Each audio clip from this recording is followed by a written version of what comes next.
Бәріне сәлем, бұл тез мультик. Арнаға жазылып, лайк басып, қазақша контентті дамытуға үлес қосайық. Бүгін біз Адамстар отбасы деген басында онша емес сияқты көрінетін, бірақ өте қызықты мультик көреміз.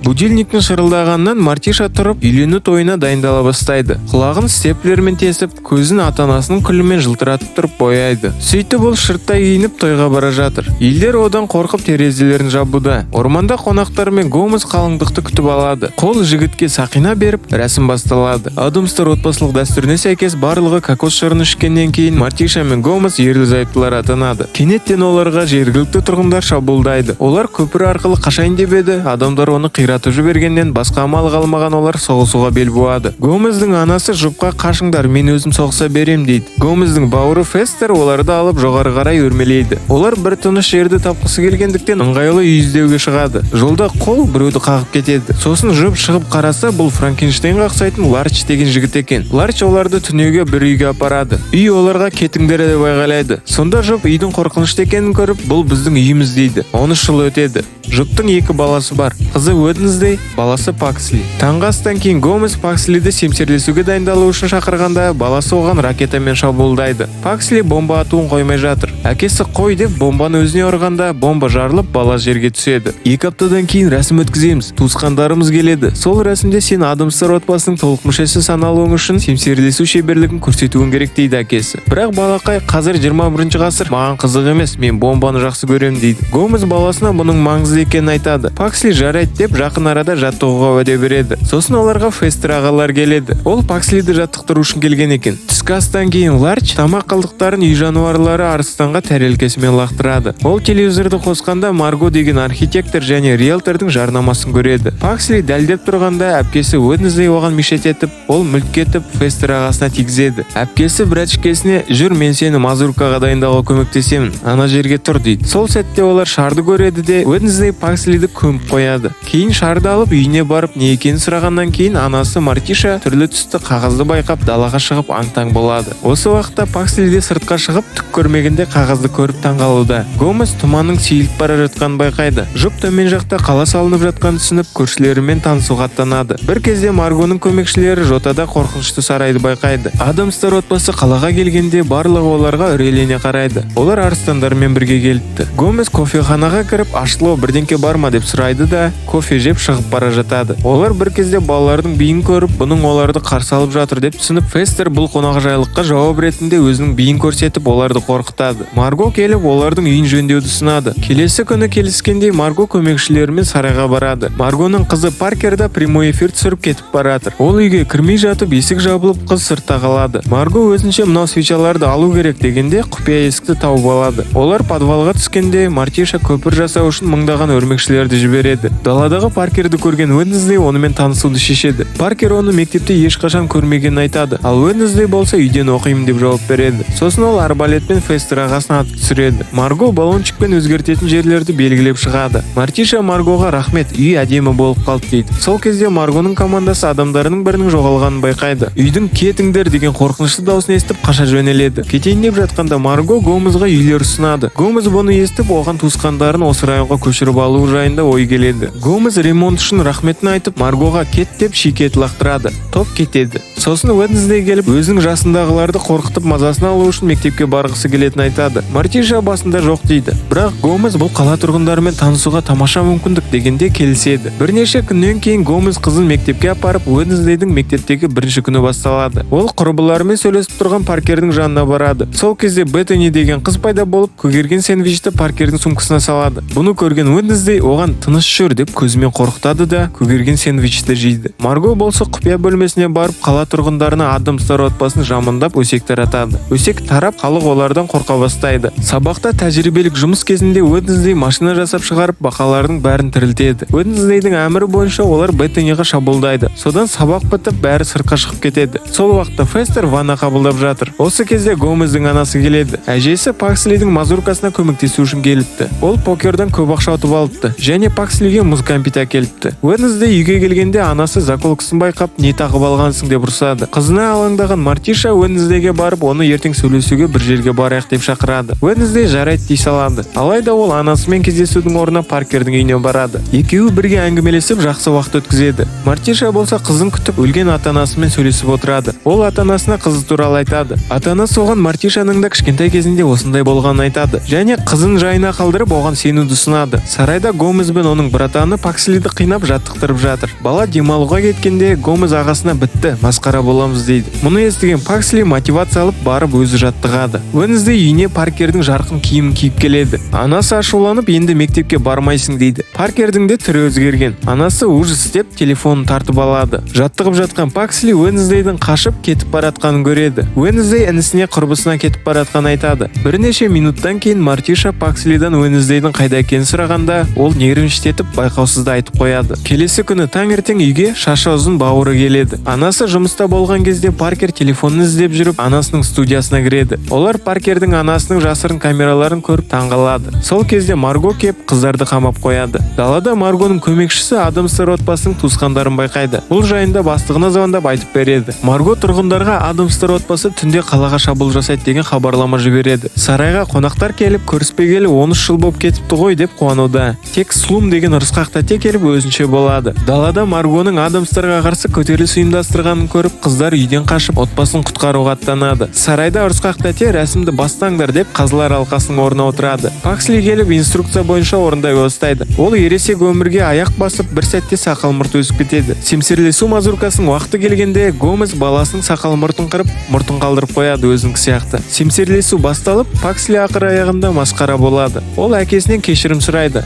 Әкесі жоқ балам, менікі дұрыс болмады. Елдің сөзі деп өзің не қалайсың соны жаса дейді. Кенеттен оларға қала тұрғындар шабуыл жасайды. Үйдегілердің бәрі дүрбелеңге салынып қаша бастайды. Гомес оларға мазурканың мәні отбасыларына шабуыл жасағандардан қорғау дейді. Қорғау үшін балаға қылыш керек жоқ. Оның орнына ол өзінің дарынын қолдануы керек. Бомбалары мен рогаткасын алып балақай отбасын тастардан қорғайды. Бір кезде үй қирай бастайды және осы кезде Пакслидің да бомбасы бітеді. Оларды бақыттарына орай Уэнсдей құтқарады. Олардың үйі бұзылғанына қайғырғанын көрген қала тұрғындары жасағандарына өкінеді. Бірақ Марго өкінбейді. Сол кезде Уэнсдей мен Паркер оның жасырын камералар жайында құпиясын айтып беріп, оның масқарасын шығарады. Паркер оны прямой эфирға түсіруде. Көмекшісіне телеканал звондап Маргоның шоуынан бас тартады. Оның көңілі түсіп кетеді. Сол кезде Фестер шығып сататын үйлері туралы сұрайды. Жасағандарына өкінген тұрғындар сарайды жөндеп беруді шешеді. Бірнеше апта өткен соң Адамстар отбасы қалада спокойно жүре алады енді. Фестер мен Марго жұп болып бірге компания ашады. Сарайды жөндеу жұмыстары біткеннен кейін ол қайтадан қара кейпіне ауысады. Паксли мазуркасын тойлап Адамстар отбасының ресми мүшесіне айналады.